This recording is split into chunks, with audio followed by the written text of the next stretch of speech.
रहीम। सारे हजरात मेरी तरफ तवज्जो कीजिए। रसूलुल्लाह सल्लल्लाहु अलैहि वसल्लम का फरमान आली शान है कि हक़्क़ुल मुस्लिमी अलल मुस्लिमी खम्सुन, एक मुसलमान के दूसरे मुसलमान पर 5 हुकूक हैं और उनमें से एक हक़ है वह शरीकुल जनाइज़, कि मुसलमान अपने बहन भाई के नमाज जनाजा में शरीक होता है।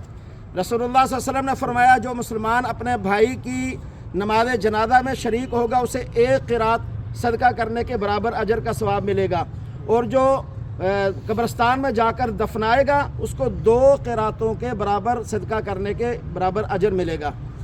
नमाज जनाजा में 2 चीज़ें अहम हैं। एक क़याम, खड़ा होने की ताकत हो तो बैठ के अदायगी नहीं होगी। नंबर 2, 4 तकबीरात, चारों तकबीरात फ़र्ज़ हैं।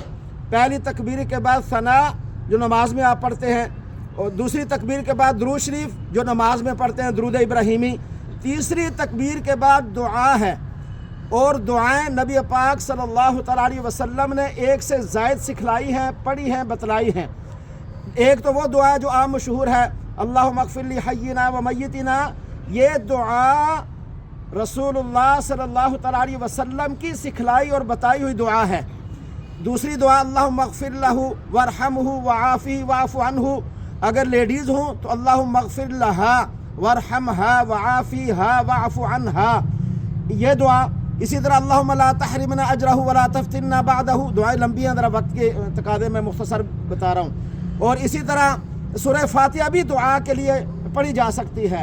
जितनी दुआएं पढ़ेंगे उतना ही फ़ायदा है। आज हम इखलास के साथ सारी दुआएं याद करके पढ़ेंगे, कल हमारे लिए भी यही इखलास होगा।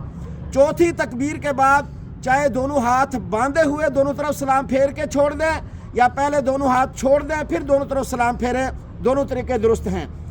अगर कोई शख्स बाद में आया नमाज जनाजा में शिरकत के लिए और वो देख रहा है कि इमाम साहब जनाजा शुरू करने लगे हैं, वज़ू के लिए जाऊँगा तो देर हो जाएगी, तो वो जल्दी से किसी साइड पे साफ मट्टी का ढेला या दीवार देखकर मट्टी को हाथ मस करके तो तयम्मुम कर ले। पहली तरह हाथ मस करके तो पूरे चेहरे पे यूं जितना धोने का हिस्सा है वो लगाना है। दूसरी मर्तबा मस करके यूं करके आपने दोनों हाथों का ये बाद उतार के ये ऊपर नंगा करके यूं करके आपने क्या करना है, तयम्मुम करके शामिल हो जाना है। अगर कोई आदमी नमाज जनाजा में देर से आता है, इमाम साहब दूसरी तीसरी चौथी तकबीर पे पहुंच जाते हैं, तो आपने इमाम के सलाम फेरने के बाद सिर्फ तकबीरात कहनी है, दरमियान में पढ़ना कुछ नहीं, क्योंकि पढ़ना सुन्नत है, सिर्फ फ़र्ज़ तकबीरात है। और फिर मजमचू के बिखर जाता है तो आदमी पढ़ना शुरू हो जाए तो वो नीचे आने का इम्कान है भगदड़ की वजह से।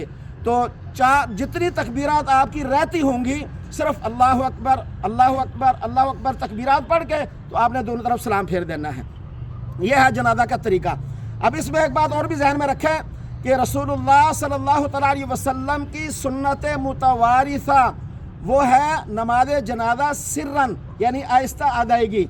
बाद हजरात चूँकि सोशल मीडिया का दौर है तो सोशल मीडिया में कोई ख़बर आती है उसको ऐसे फैला देते हैं और फिर अपनी जो जहन में होगा वो उसकी तायीद करते हैं और बाकियों को नफ़ी कर देते हैं। भाई रसूल पाक सल्लल्लाहु अलैहि वसल्लम की जो सुन्नत मुतवारिसा हमेशा की सहाबा किराम की वो है सिर्रन नमाज जनाजा की अदायगी। बाद सहाबा किराम से जो जहरन साबित है वो बतौर तालीम है कि भाई यूँ नमाज जनाजा पढ़ते हैं।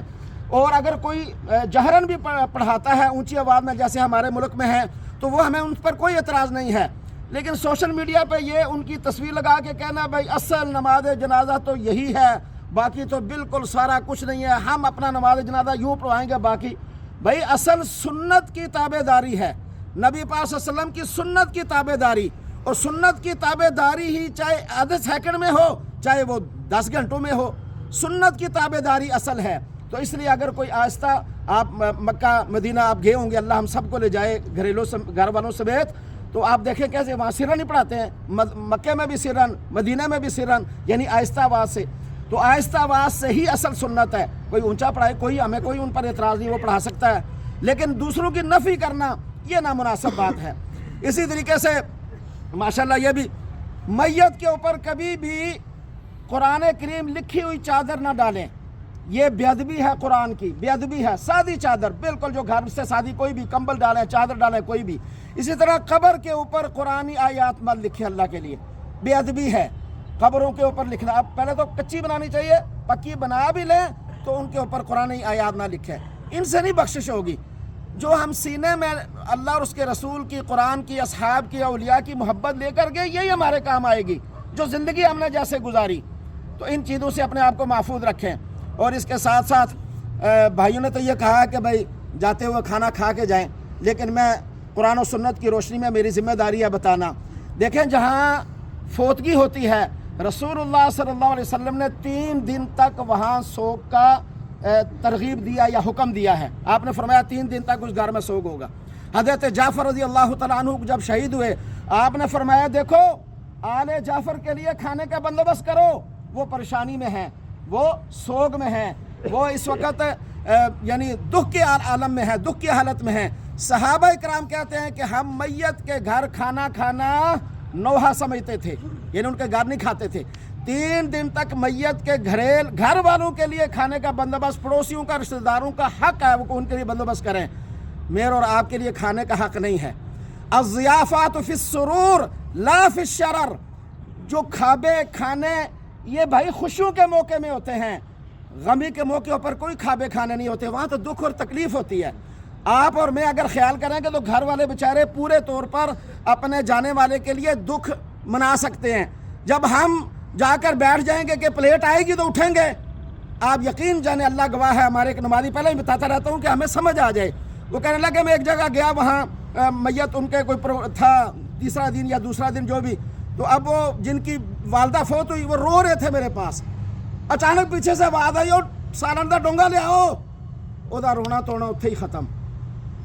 وہ بیچارہ اب وہ اس کے پیچھے پڑ گیا, مہمان ناراض ہو کے نہ چلا جائیں, خفا ہو کے نہ چلا جائیں.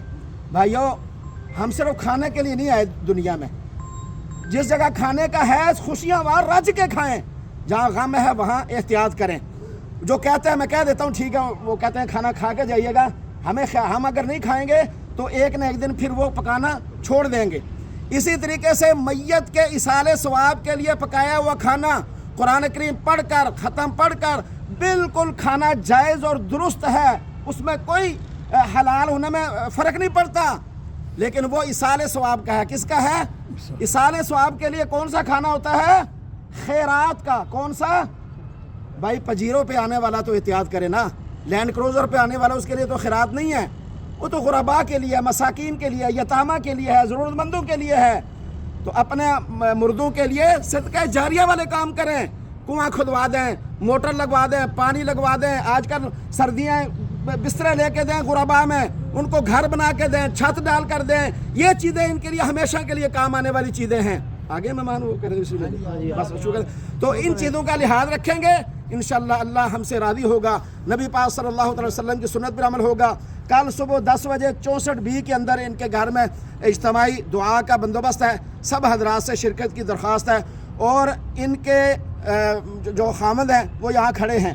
کسی کے ساتھ ان کا لین دین ہو اور یہ اپنے گھر جا کر اپنی گھر والوں سے پوچھا کریں. بعض دفعہ خواتین کے ساتھ لین دین ہوتا ہے, مردوں کو نہیں پتہ ہوتا. اگر لین دین ہے تو وہ ان سے کلیئر کر لیں, دینے ہیں تو دے دیں, لینے تو لے لیں, کیونکہ یہ لین دین اتنا خطرناک ہے. نبی پاک صلی اللہ علیہ وسلم پوچھا کرتے تھے پہلے جب جنازہ پڑھاتے تھے, بھائی اس کے اوپر قرض تو نہیں ہے؟ تو جب کہا جاتا ہے تو آپ جنازہ نہیں پڑھاتے تھے. جب پھر اسلام میں وسعت ہوئی, مال غنیمت وافر آیا, پھر آپ اس کو خود ادا کر کے پھر پڑھاتے تھے. اتنا خطرناک ہے یہ لین دین کا جو معاملہ ہوتا ہے. اور بتقاضۂ بشریت کبھی کسی سے کمی بیشی ہو گئی تو وہ اللہ کی رضا کے لیے ان کو معاف فرما دے. اور یہ گھر جا کر بھی کہیں خواتین سے, بعض دفعہ ہوتا ہے. اللہ ہم سب کو عمل کی توفیق نصیب فرمائے. نیت وہی ہے جو آپ لے کر آئے ہیں. تو جوتی پہنے بھی اگر صاف ہے تو نماز ادا ہو جائے گی, لیکن اتار کے اوپر پاؤں رکھیں گے تو زیادہ بہتر ہے, کیونکہ نیچے زمین کا پتہ نہیں, پاؤں صاف ستھرے ہیں تو یہ زیادہ اچھا ہے.